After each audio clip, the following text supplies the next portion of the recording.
Non, Monsieur le Président, vous n'avez pas le droit. Le président Jovenel Moïse a pris de mauvaises habitudes qui font courir des risques énormes à notre pays. Notamment, il abreuve en permanence le peuple haïtien de fausses promesses. Il prend de dangereuses libertés avec la Constitution et avec les lois de la République. Un président démocrate et responsable n'a pas le droit de faire ces choses-là. Les fausses promesses et les mensonges d'État ne peuvent que nuire à la crédibilité de la fonction présidentielle. Électricité 24/24, de l'argent dans nos poches, de la nourriture dans nos assiettes, la sécurité, la lutte contre la corruption, un téléphérique entre la ville du Cap et la citadelle, une mairie moderne pour cette ville, etc. Autant de mensonges qui font que le président n'a pas osé se rendre au Cap haïtien pour marquer le 350e anniversaire de la fondation de la ville. Les Capoises et les Capoises l'auraient certainement conspué, chahuté et chassé de leur fière cité. La liste des promesses non tenues est longue, mais nous voulons aujourd'hui insister davantage sur les multiples violations de la Constitution dont s'est rendu coupable le président.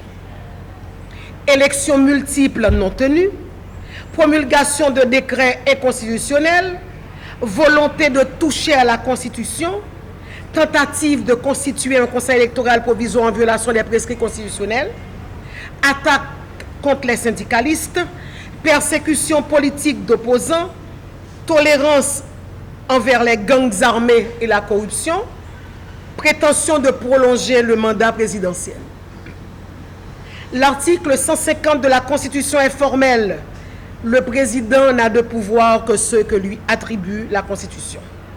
L'article 136 lui impose le devoir de veiller au respect et à l'exécution de la Constitution et à la stabilité des institutions. Depuis son accession à la tête de l'État, il s'est évertué à violer systématiquement la charte fondamentale, base du fonctionnement démocratique de l'État. 1. Non-organisation de 7 élections. Pendant toute la durée de son mandat, le président avait obligation constitutionnelle et légale d'organiser 7 scrutins. Élection d'un premier tiers du Sénat en 2017, élection d'un second tiers du Sénat en 2019, élection des députés en 2019, élection des cartels de mairie en 2020, élection des cartels des sections d'administration de sections communales en 2020, élection des membres des assemblées de sections communales et des délégués de ville en 2020, élection du président de la République fin 2020. Monsieur le Président, vous n'avez pas le droit de priver le peuple haïtien en cette occasion de son droit de choisir ses dirigeants. Toute tentative d'organiser des élections en dehors du temps électoral et du temps constitutionnel est vouée à l'échec et ne sera pas acceptée par les démocrates haïtiens. 2. Promulgation des décrets inconstitutionnels. Dans le système démocratique voulu et adopté par le peuple haïtien, le principe de la séparation des pouvoirs est consacré. Le droit de légiférer est exclusivement de la compétence du Parlement. Le président de la République n'a en aucune circonstance le droit de dicter des lois ni des décrets. C'est une disgrâce et une imposture de sa part de s'être réjoui publiquement de l'absence du Parlement. Situation qu'il a provoquée à dessein pour avoir les pleins pouvoirs et agir selon son bon plaisir. Non, Monsieur le Président, vous n'avez pas le droit de vous transformer en législateur ni de gouverner par décret, car nulle part, absolument nulle part, la Constitution ne vous confère une telle prérogative. 3. Formation du Conseil électoral provisoire. Un conseil électoral permanent aurait dû être constitué depuis belle lurette selon le vœu de la Constitution. À la suite de la récente démission de tous les membres du dernier CEP, le président s'est engouffré dans la brèche avec une tentative maladroite de constituer unilatéralement un énième CEP provisoire en violation flagrante de la Constitution.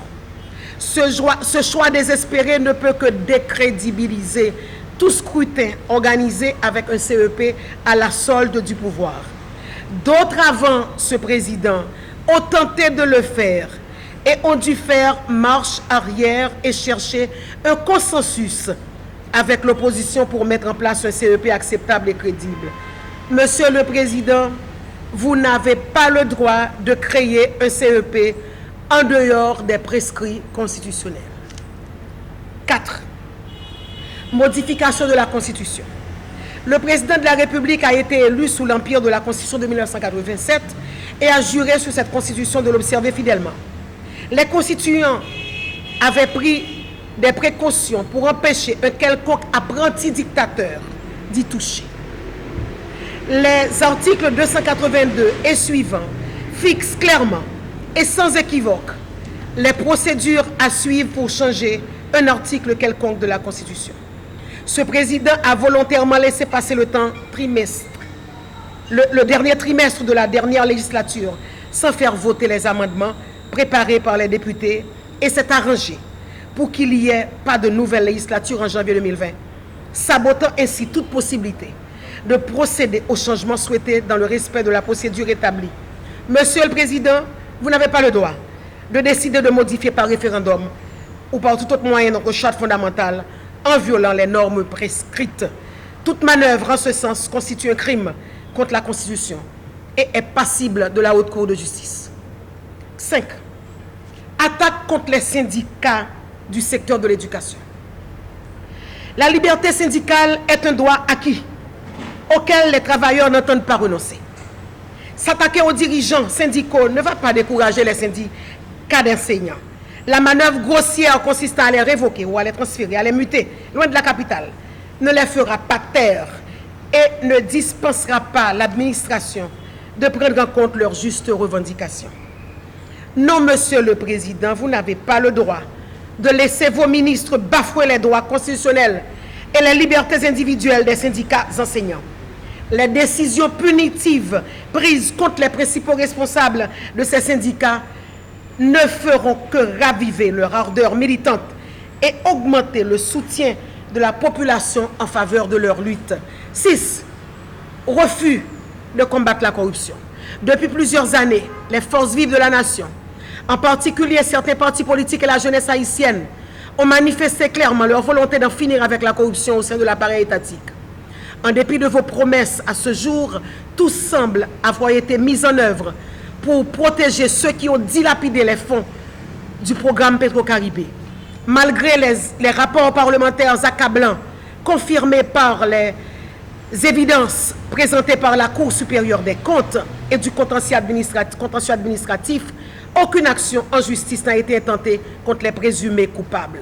Non, Monsieur le Président, vous n'avez pas le droit de bloquer le combat contre la corruption en vue de couvrir les exactions de vos amis du PHTK et celles dont vous êtes accusés.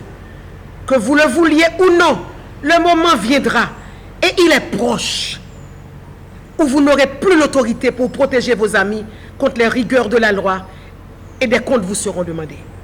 7. Persécution politique des opposants.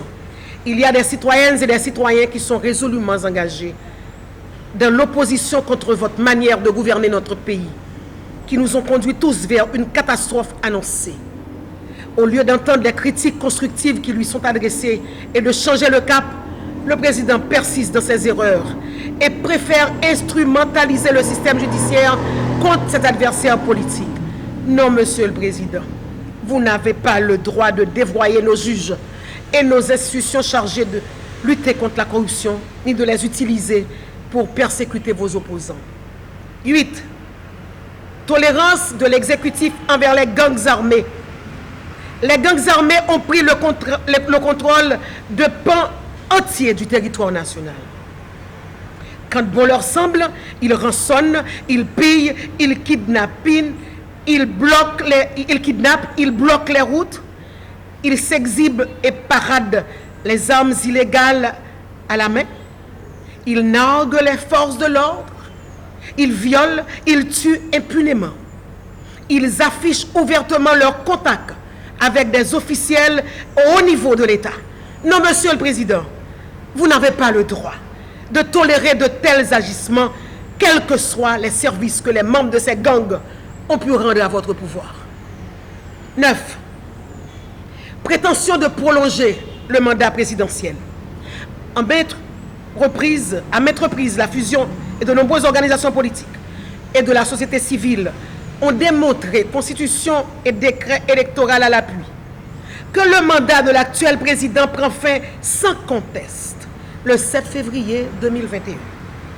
Les articles 134.2 de la Constitution de 1987 et 239 du décret électoral sont clairs, sans équivoque, et ne laissent aucune place pour des interprétations permettant de prétendre que le mandat du président se terminerait le 7 février 2022. Aucune prolongation de mandat présidentiel n'est envisageable. Non, Monsieur le Président, vous n'avez pas le droit de prétendre à une quelconque prolongation de mandat, ni d'aggraver les crises multiples, politiques, institutionnelles, économiques et sociales que vos violations systématiques de la Constitution et des lois ont créées. De tout ce qui précède, il apparaît clairement que le président de la République veut ressusciter la dictature dans notre pays. Non, Monsieur le Président, vous n'avez pas le droit de cracher sur les sacrifices de celles et ceux qui se sont sacrifiés pour nous sortir de la dictature des Duvalier et qui ont jeté en 1987 les bases de notre jeune démocratie. Vous avez encore moins de droit d'hypothéquer l'avenir de notre jeunesse, ni celui de conduire notre pays vers le chaos, l'affrontement et l'instabilité. Les Haïtiens et les Haïtiennes attendent mieux de la part de leurs dirigeants parce que leurs besoins sont immenses. En effet, Haïti a besoin de changements à tous les niveaux. Haïti a besoin de leadership différent, responsable et respectueux des règles démocratiques. Haïti a besoin de retrouver sa dignité. Haïti a besoin de retrouver la stabilité et un fonctionnement normal de ses institutions. Haïti a besoin du rétablissement de l'autorité de l'État. Haïti a besoin d'une culture de respect, du respect de la règle de droit par tous, par toutes. Haïti a besoin de voir le démantèlement des gangs armés. Haïti a besoin de la sécurité sur tout son territoire. Haïti a besoin d'un plan national de développement économique durable. Haïti a besoin d'attirer les investissements massifs. Haïti a besoin d'emplois durables et bien rémunérés pour les jeunes et les moins jeunes. Haïti a besoin de nourrir ses citoyennes et ses citoyens. Jeudi, c'est jour J, moins 164 jours. Merci à la presse parce que nous devons t'en diffusion. Merci.